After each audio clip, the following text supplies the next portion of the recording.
The Adventure of the Three Gables by Sir Arthur Conan Doyle. A Robin Reads audiobook. Subscribe for more audiobooks. This story contains racially insensitive historical attitudes and language. I don't think that any of my adventures with Mr. Sherlock Holmes opened quite so abruptly or so dramatically as that which I associate with the Three Gables. I had not seen Holmes for some days, and had no idea of the new channel into which his activities had been directed. He was in a chatty mood that morning, however, and had just settled me into the well-worn, low armchair on one side of the fire, while he had curled down with his pipe in his mouth upon the opposite chair, when our visitor arrived. If I had said that a mad bull had arrived, it would give a clearer impression of what occurred. The door had flown open, and a huge Negro had burst into the room. He would have been a comic figure if he had not been terrific, for he was dressed in a very loud grey check suit with a flowing salmon-coloured tie. His broad face and flattened nose were thrust forward, as his sullen, dark eyes, with a smouldering gleam of malice in them, turned from one of us to the other. "Which of you gentlemen is Massa Holmes?" he asked. Holmes raised his pipe with a languid smile. "Oh, it's you, is it?"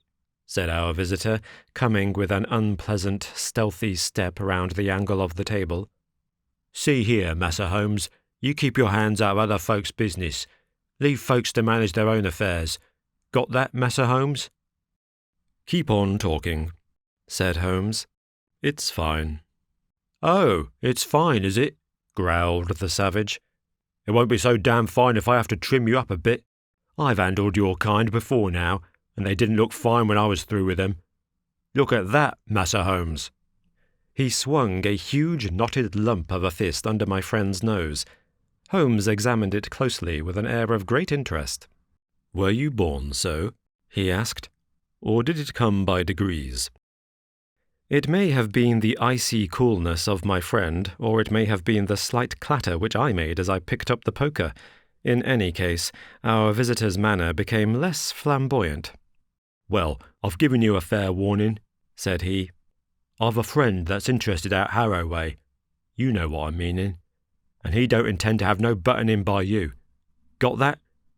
You ain't the law, and I ain't the law either, and if you come in, I'll be on hand also. Don't you forget it." "I've wanted to meet you for some time," said Holmes. "I won't ask you to sit down, for I don't like the smell of you, but aren't you Steve Dixie, the bruiser?" "That's my name, Massa Holmes, and you'll get put through it for sure if you give me any lip." "It is certainly the last thing you need," said Holmes, staring at our visitor's hideous mouth. "But it was the killing of young Perkins outside the Holborn bar. What, you're not going?" The Negro had sprung back, and his face was leaden. "I won't listen to no such talk," said he. What have I to do with this here Perkins, Massa Holmes? I was training at the Bull Ring in Birmingham when this boy done get into trouble." "Yes, you'll tell the magistrate about it, Steve," said Holmes. "I've been watching you and Barney Stockdale." "So help me the Lord, Massa Holmes." "That's enough. Get out of it. I'll pick you up when I want you." "Good morning, Massa Holmes. I hope there ain't no hard feelings about this here visit." "There will be unless you tell me who sent you." "Why, there ain't no secret about that, Massa Holmes. It was that same gentleman that you've just done gone mention." "And who set him on to it?" "S'help me, I dunno, Massa Holmes. He just say, 'Steve, you go see Mr. Holmes and tell him his life ain't safe if he go down Harrow way.' That's the whole truth."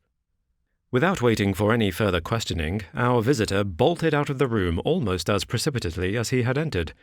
Holmes knocked out the ashes of his pipe with a quiet chuckle. "I am glad you were not forced to break his woolly head, Watson. I observed your manoeuvres with the poker, but he is really rather a harmless fellow, a great muscular, foolish, blustering baby, and easily cowed, as you have seen. He is one of the Spencer John gang, and has taken part in some dirty work of late, which I may clear up when I have time. His immediate principal, Barney, is a more astute person. They specialize in assaults, intimidation, and the like. What I want to know is, who is at the back of them on this particular occasion?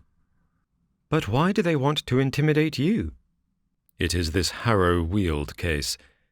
It decides me to look into the matter, for if it was worth anyone's while to take so much trouble, there must be something in it.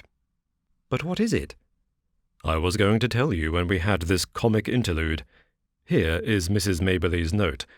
If you care to come with me, we will wire her and go out at once. Dear Mr. Sherlock Holmes, I read. I have had a succession of strange incidents occur to me in connection with this house, and I should much value your advice. You would find me at home any time tomorrow. The house is within a short walk of the Weald station. I believe that my late husband, Mortimer Mabley, was one of your early clients. Yours faithfully, Mary Mabley. The address was The Three Gables, Harrow Weald. So that's that, said Holmes. And now, if you can spare the time, Watson, we will get upon our way. A short railway journey and a shorter drive brought us to the house, a brick and timber villa standing in its own acre of undeveloped grassland. 3 small projections above the upper windows made a feeble attempt to justify its name. Behind was a grove of melancholy, half-grown pines, and the whole aspect of the place was poor and depressing. Nonetheless, we found the house to be well furnished, and the lady who received us was a most engaging elderly person who bore every mark of refinement and culture. "I remember your husband well, madam," said Holmes, "though it is some years since he used my services in some trifling matter." "Probably you would be more familiar with the name of my son, Douglas." Holmes looked at her with great interest. "Dear me, are you the mother of Douglas Mabley? I knew him slightly. But, of course, all London knew him. What a magnificent creature he was. Where is he now?" "Dead, Mr. Holmes, dead. He was attaché at Rome, and he died there of pneumonia last month." "I am sorry. One could not connect death with such a man. I have never known anyone so vitally alive. He lived intensely, every fibre of him." "Too intensely, Mr. Holmes. That was the ruin of him. You remember him as he was, debonair and splendid. You did not see the moody, morose, brooding creature into which he developed. His heart was broken. In a single month I seemed to see my gallant boy turned into a worn-out, cynical man." "A love affair? A woman?" "Or a fiend. Well, it was not to talk of my poor lad that I asked you to come, Mr. Holmes." "Dr. Watson and I are at your service." "There have been some very strange happenings. I have been in this house more than a year now, and as I wished to lead a retired life, I have seen little of my neighbours. 3 days ago I had a call from a man who said that he was a house agent. He said that this house would exactly suit a client of his, and that if I would part with it, money would be no object. It seemed to me very strange, as there are several empty houses on the market which appear to be equally eligible, but naturally I was interested in what he said. I therefore named a price which was £500 more than I gave. He at once closed with the offer, but added that his client desired to buy the furniture as well, and would I put a price upon it. Some of this furniture is from my old home, and it is, as you see, very good, so that I named a good round sum.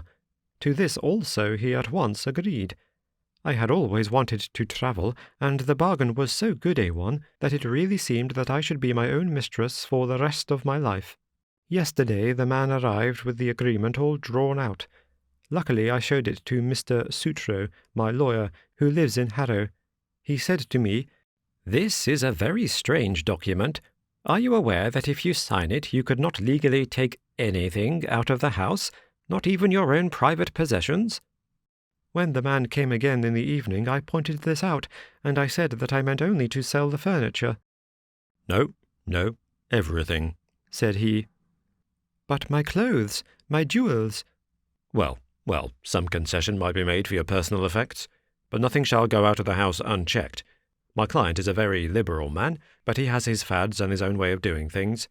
It is everything or nothing with him." "Then it must be nothing," said I, and there the matter was left. but the whole thing seemed to me to be so unusual that I thought—" Here we had a very extraordinary interruption. Holmes raised his hand for silence. Then he strode across the room, flung open the door, and dragged in a great gaunt woman whom he had seized by the shoulder. She entered with ungainly struggles, like some huge awkward chicken, torn, squawking out of its coop. "Leave me alone! What are you a-doing of?" she screeched. "Why, Susan, what is this?" "Well, ma'am, I was coming in to ask if the visitors were staying for lunch when this man jumped out at me." I have been listening to her for the last 5 minutes, but did not wish to interrupt your most interesting narrative. Just a little wheezy, Susan, are you not? You breathe too heavily for that kind of work." Susan turned a sulky but amazed face upon her captor. "Who be you, anyhow, and what right have you a pulling me about like this?" "It was merely that I wished to ask a question in your presence. Did you, Mrs. Mabley, mention to anyone that you were going to write to me and consult me?" "No, Mr. Holmes, I did not." "Who posted your letter?" "Susan did." "Exactly. Now, Susan, to whom was it that you wrote or sent a message to say that your mistress was asking advice from me?" "It's a lie. I sent no message." "Now, Susan, wheezy people may not live long, you know. It's a wicked thing to tell fibs. Whom did you tell?" "Susan," cried her mistress, "I believe you are a bad, treacherous woman. I remember now that I saw you speaking to someone over the hedge." "That was my own business," said the woman sullenly. "Suppose I tell you that it was Barney Stockdale to whom you spoke," said Holmes. "Well, if you know, what do you want to ask for?" "I was not sure, but I know now. Well now, Susan, it will be worth £10 to you if you will tell me who is at the back of Barney." "Someone that could lay down £1,000 for every 10 you have in the world." "So, a rich man?" "No," you smiled, "a rich woman. Now that we have got so far, you may as well give the name and earn the tenner." "I'll see you in hell first." "Oh, Susan, language!" "I'm clearing out of here. I've had enough of you all. I'll send for my box tomorrow." She flounced for the door. "Goodbye, Susan. Paregoric is the stuff. Now," he continued, turning suddenly from lively to severe when the door had closed behind the flushed and angry woman, "this gang means business. Look how close they play the game. Your letter to me had the 10 p.m. postmark, and yet Susan passes the word to Barney. Barney has time to go to his employer and get instructions. He, or she, I incline to the latter from Susan's grin when she thought I had blundered, forms a plan. Black Steve is called in, and I am warned off by 11 o'clock next morning. That's quick work, you know." "But what do they want?" "Yes, that's the question. Who had the house before you?" "A retired sea captain called Ferguson." "Anything remarkable about him?" "Not that I ever heard of." "I was wondering whether he could have buried something. Of course, when people bury treasure nowadays, they do it in a post-office bank. But there are always some lunatics about. It would be a dull world without them. At first I thought of some buried valuable. But why, in that case, should they want your furniture? You don't happen to have a Raphael or a First Folio Shakespeare without knowing it?" "No, I don't think I have anything rarer than a Crown Derby tea set." "That would hardly justify all this mystery. Besides, why should they not openly state what they want? If they covet your tea set, they can surely offer a price for it without buying you out lock, stock, and barrel. No, as I read it, there is something which you do not know that you have, and which you would not give up if you did know." "That is how I read it," said I. "Dr. Watson agrees, so that settles it." "Well, Mr. Holmes, what can it be?" "Let us see whether by this purely mental analysis we can get it to a finer point. You have been in this house a year." "Nearly 2. "All the better. During this long period no one wants anything from you. Now, suddenly, within 3 or 4 days, you have urgent demands. What would you gather from that?"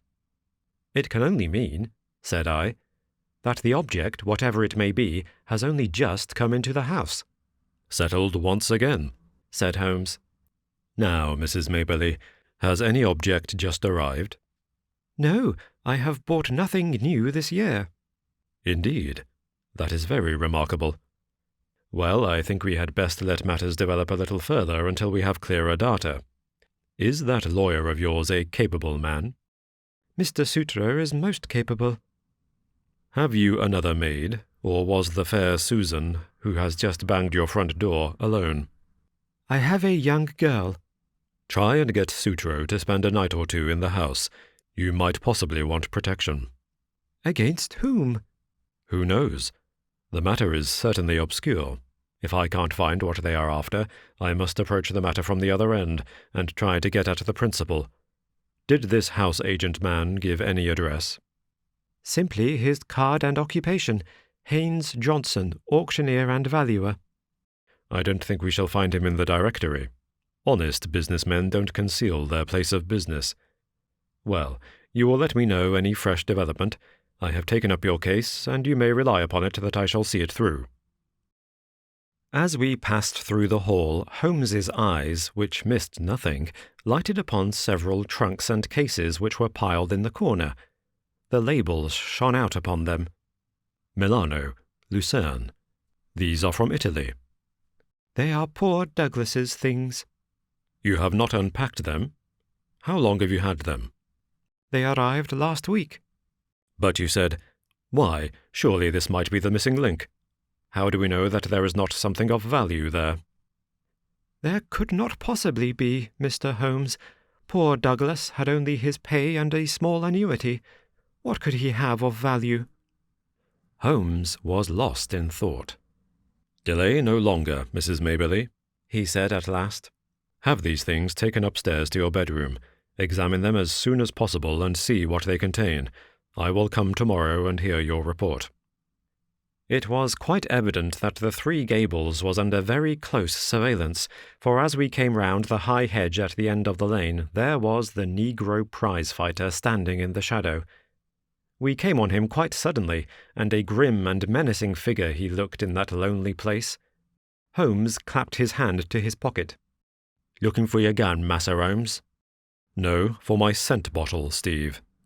"You are funny, Massa Holmes, ain't you?"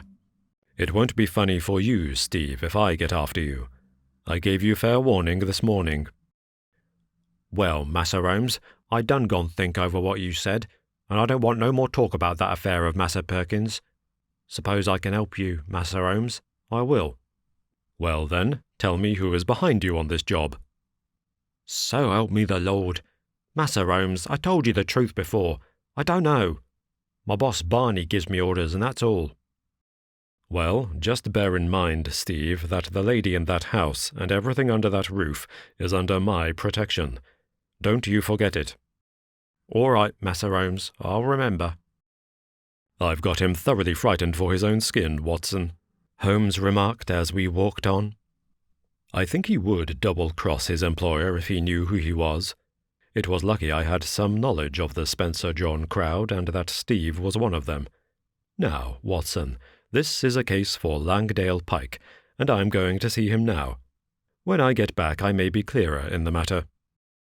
I saw no more of Holmes during the day, but I could well imagine how he spent it, for Langdale Pike was his human book of reference upon all matters of social scandal. This strange, languid creature spent his waking hours in the bow window of a St. James's Street club, and was the receiving station, as well as the transmitter, for all the gossip of the metropolis. He made, it was said, a 4-figure income by the paragraphs which he contributed every week to the garbage papers which cater for an inquisitive public.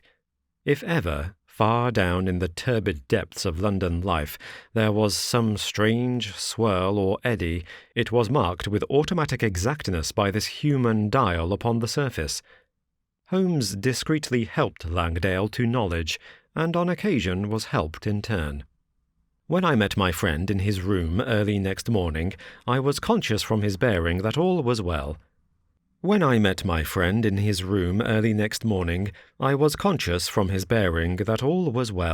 But nonetheless a most unpleasant surprise was awaiting us. It took the shape of the following telegram. "Please come out at once. Client's house burgled in the night. Police in possession. Sutro." Holmes whistled. "The drama has come to a crisis, and quicker than I had expected. There is a great driving power at the back of this business, Watson, which does not surprise me after what I have heard. This Sutro, of course, is her lawyer. I made a mistake, I fear, in not asking you to spend the night on guard. This fellow has clearly proved a broken reed. Well, there is nothing for it but another journey to Harrow Weald." We found the Three Gables a very different establishment to the orderly household of the previous day. A small group of idlers had assembled at the garden gate, while a couple of constables were examining the windows and the geranium beds. Within, we met a grey old gentleman who introduced himself as the lawyer, together with a bustling, rubicund inspector who greeted Holmes as an old friend. "Well, Mr. Holmes, no chance for you in this case, I'm afraid. Just a common, ordinary burglary, and well within the capacity of the poor old police. No experts need apply." "I am sure the case is in very good hands," said Holmes. "Merely a common burglary, you say?" "Quite so. We know pretty well who the men are and where to find them. It is that gang of Barney Stockdale, with the big n***er in it. They've been seen about here." "Excellent. What did they get?" "Well, they don't seem to have got much. Mrs. Mabley was chloroformed, and the house was— Ah, here is the lady herself." Our friend of yesterday, looking very pale and ill, had entered the room, leaning upon a little maid-servant. "You gave me good advice, Mr. Holmes," said she, smiling ruefully. "Alas, I did not take it.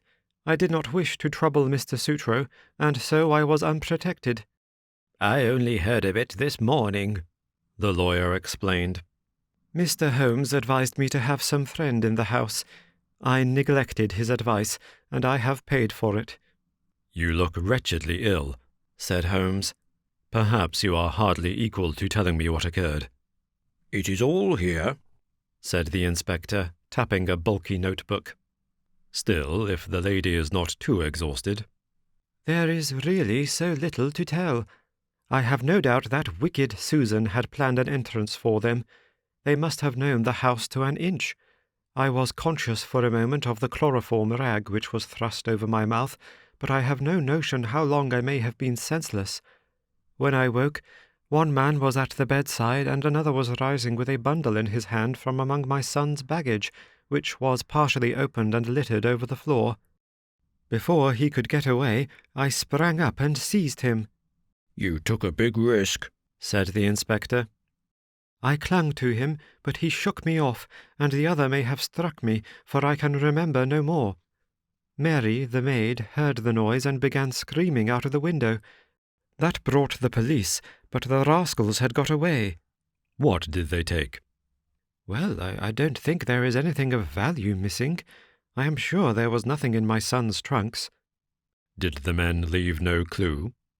"There was one sheet of paper which I may have torn from the man that I grasped. It was lying all crumpled on the floor. It was in my son's handwriting." "Which means that it is not of much use," said the inspector. "Now, if it had been in the burglars—" "Exactly," said Holmes. "What rugged common sense. None the less, I should be curious to see it." The inspector drew a folded sheet of foolscap from his pocketbook.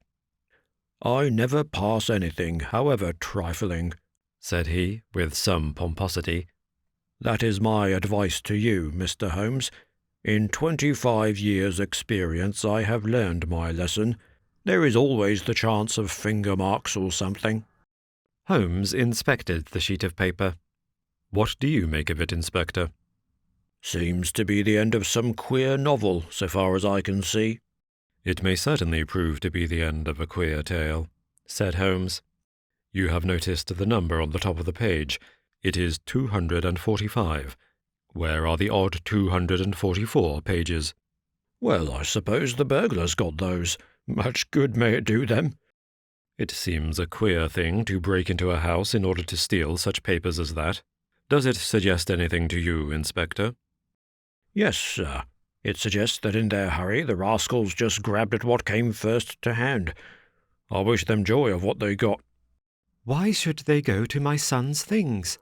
Asked Mrs. Mabley. Well, they found nothing valuable downstairs, so they tried their luck upstairs. That's how I read it. What do you make of it, Mr. Holmes? I must think it over, Inspector. Come to the window, Watson. Then, as we stood together, he read over the fragment of paper. It began in the middle of a sentence, and ran like this. Face bled considerably from the cuts and blows, but it was nothing to the bleeding of his heart as he saw that lovely face, the face for which he had been prepared to sacrifice his very life, looking out at his agony and humiliation. She smiled. Yes, by heaven, she smiled, like the heartless fiend she was, as he looked up at her. It was at that moment that love died and hate was born. Man must live for something. If it is not for your embrace, my lady, then it shall surely be for your undoing and my complete revenge. Queer grammar, said Holmes with a smile, as he handed the paper back to the inspector. Did you notice how the he suddenly changed to my? The writer was so carried away by his own story that he imagined himself at the supreme moment to be the hero. It seemed mighty poor stuff, said the inspector as he replaced it in his book. What, are you off, Mr. Holmes? I don't think there is anything more for me to do now that the case is in such capable hands. By the way, Mrs. Mabley, did you say that you wished to travel? It has always been my dream, Mr. Holmes. Where would you like to go? Cairo, Madeira, the Riviera? Oh, if I had the money, I would go round the world. Quite so. Round the world. Well, good morning. I may drop you a line in the evening. As we passed the window, I caught a glimpse of the inspector's smile and shake of the head. These clever fellows have always a touch of madness. That was what I read in the inspector's smile. Now, Watson, we are at the last lap of our little journey, said Holmes, when we were back in the roar of central London once more. I think we had best clear the matter up at once, and it would be well that you should come with me, for it is safer to have a witness when you are dealing with such a lady as Isadora Klein. We had taken a cab and were speeding to some address in Grosvenor Square. Holmes had been sunk in thought, but he roused himself suddenly. By the way, Watson, I suppose you see it all clearly. No, I can't say that I do. I only gather that we are going to see the lady who is behind all this mischief. Exactly. But does the name Isadora Klein convey nothing to you? She was, of course, a celebrated beauty. There was never a woman to touch her. She is pure Spanish, the real blood of the masterful conquistadors, and her people have been leaders in Pernambuco for generations. She married the aged German sugar king, Klein, and presently found herself the richest as well as the most lovely widow upon earth. Then there was an interval of adventure, when she pleased her own tastes. She had several lovers, and Douglas Mabley, one of the most striking men in London, was one of them. It was, by all accounts, more than an adventure with him. He was not a society butterfly, but a strong, proud man who gave and expected all. But she is the belle dame sans merci of fiction. When her caprice is satisfied, the matter is ended, and if the other party in the matter can't take her word for it, she knows how to bring it home to him. Then that was his own story. Ah, you are piecing it together now. I hear that she is about to marry the young Duke of Lomond, who might almost be her son. His Grace's ma might overlook the age, but a big scandal would be a different matter, so it is imperative. Ah, here we are. It was one of the finest corner houses of the West End. A machine-like footman took up our cards and returned with word that the lady was not at home. Then we shall wait until she is, said Holmes cheerfully. The machine broke down. Not at home means not at home to you, said the footman. Good, Holmes answered. That means that we shall not have to wait. Kindly give this note to your mistress. He scribbled 3 or 4 words upon a sheet of his notebook, folded it, and handed it to the man. What did you say, Holmes? I asked. I simply wrote, Shall it be the police, then? I think that should pass us in. It did, with amazing celerity. A minute later we were in an Arabian Nights drawing-room, vast and wonderful, in a half-gloom, picked out with an occasional pink electric light. The lady had come, I felt, to that time of life when even the proudest beauty finds the half-light more welcome. She rose from a settee as we entered, tall, queenly, a perfect figure, a lovely, mask-like face, with two wonderful Spanish eyes which looked murder at us both. "What is this intrusion, and this insulting message?" she asked, holding up the slip of paper. "I need not explain, madam. I have too much respect for your intelligence to do so, though I confess that intelligence has been surprisingly at fault of late." "How so, sir?" "By supposing that your hired bullies could frighten me from my work. Surely no man would take up my profession if it were not that danger attracts him. It was you, then, who forced me to examine the case of young Mabley." "I have no idea what you are talking about. What have I to do with hired bullies?" Holmes turned away wearily. "Yes, I have underrated your intelligence. Well, good afternoon." "Stop! Where are you going?" "To Scotland Yard." We had not got halfway to the door before she had overtaken us and was holding his arm. She had turned in a moment from steel to velvet. "Come and sit down, gentlemen. Let us talk this matter over. I feel that I may be frank with you, Mr. Holmes. You have the feelings of a gentleman. How quick a woman's instinct is to find it out. I will treat you as a friend." "I cannot promise to reciprocate, madam. I am not the law, but I represent justice so far as my feeble powers go. I am ready to listen, and then I will tell you how I will act." "No doubt it was foolish of me to threaten a brave man like yourself." "What was really foolish, madam, is that you have placed yourself in the power of a band of rascals who may blackmail or give you away." No, I am not so simple. Since I have promised to be frank, I may say that no one, save Barney Stockdale and Susan, his wife, have the least idea who their employer is. As to them, well, it is not the first—" She smiled and nodded, with a charming, coquettish intimacy.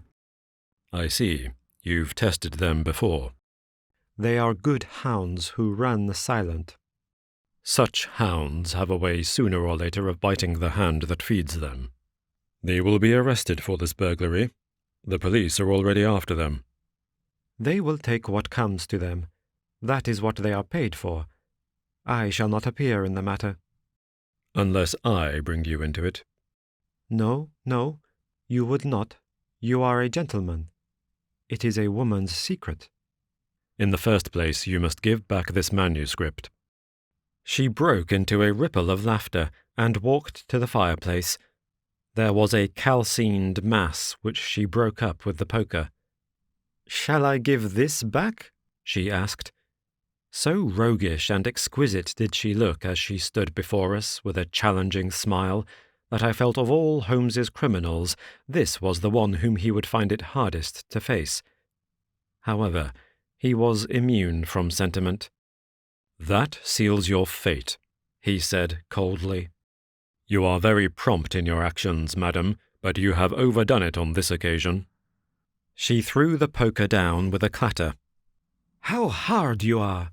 she cried. "May I tell you the whole story?" "I fancy I could tell it to you." "But you must look at it with my eyes, Mr. Holmes.